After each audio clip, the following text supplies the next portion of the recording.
सच बताऊं तो अब मेरा दिल टूट चुका था। कुछ भी समझ नहीं आ रहा था कि अभी क्यों 4x4 वर्क नहीं कर रहा। मैंने जब नीचे बैठकर फ्रंट ड्राइव शाफ्ट को देखा तो वो स्पिन कर रही थी, मतलब कि गियरबॉक्स काम कर रहा है और ड्राइव शाफ्ट को पावर जा रही है। फ्रंट डिफरेंशियल भी काम कर रहा है और फ्रंट एक्सल्स को भी पावर जा रही है।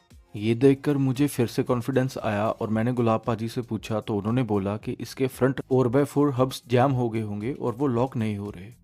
ये सफारी करीब 4 साल से खड़ी है और इन हब्स का जाम हो जाना एक आम बात है। पाजी ने बताया कि नॉर्मल सर्विस करके ये चल पड़ते हैं, बट मुझे मेरी किस्मत पे पूरा यकीन था कि इतना आसान काम नहीं होगा। कुछ नहीं, फिर हम लोग लग गए इन हब्स को खोलने। ये बड़े ही इजी, यूं ही बाहर से खुल जाते हैं। 6 एलन की नट्स दोनों साइड पर और ये बाहर निकल आए। अंदर की हालत देखने में ही गंदी लग रही थी। ग्रीस तो जैसे इनमें है ही नहीं थी, सिर्फ पानी और मड ही दिख रहा था। पाजी ने बोला कि ये मड के कारण जाम हुए पड़े हैं, अभी सर्विस करके चल पड़ेंगे। लेकिन मुझे फिर भी अपनी किस्मत पर पूरा यकीन था कि इतना इजी काम नहीं हो सकता कि सिर्फ सर्विस कर कर ही ये हब्स चल पड़े। तो गुलाब पाजी ने मंगवा लिया एक ट्रे और दोनों हब्स को रख लिया और स्टेप बाय स्टेप हब्स को ओपन करना शुरू कर दिया। साथ साथ में हब्स के पार्ट को डीजल से क्लीन करते गए और रखते गए। कुछ ही मिनटों में हब्स एकदम से ब्रांड न्यू दिखने लग गई थी और मुझे लगने लगा था कि इन्हें सर्विसिंग की ही ज़रूरत थी। फिर हुआ वही जिसका मुझे डर था। इनमें से निकलता है एक प्लास्टिक का पार्ट और उसका लॉक टूटा हुआ निकलता है। इसी ट्विस्ट से मैं डर रहा था और वही हुआ।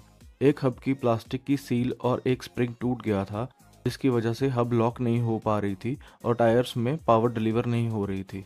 हैरानी की बात ये नहीं है कि ये टूट गई, मुझे इस बात पे हैरानी हो रही है कि इतनी हैवी गाड़ी जिसमें लोहा कूट कूट के भरा गया हो, उसकी 4x4 हब में प्लास्टिक की सील कर क्या रही है। फिर कुछ देर और क्लीनिंग प्रोसेस चला और फिर पाजी ने मुझे एक हब जिसके सारे पार्ट सही कंडीशन में थे वो सर्विस करके दे दी। एक हब हमारी रेडी थी और एक हब हमें और चाहिए थी सफारी का 4x4 चलाने के लिए। सो गाइस, अभी पंगा पड़ गया हमें हब्स का। अभी हम हब्स कहाँ से लेके आए?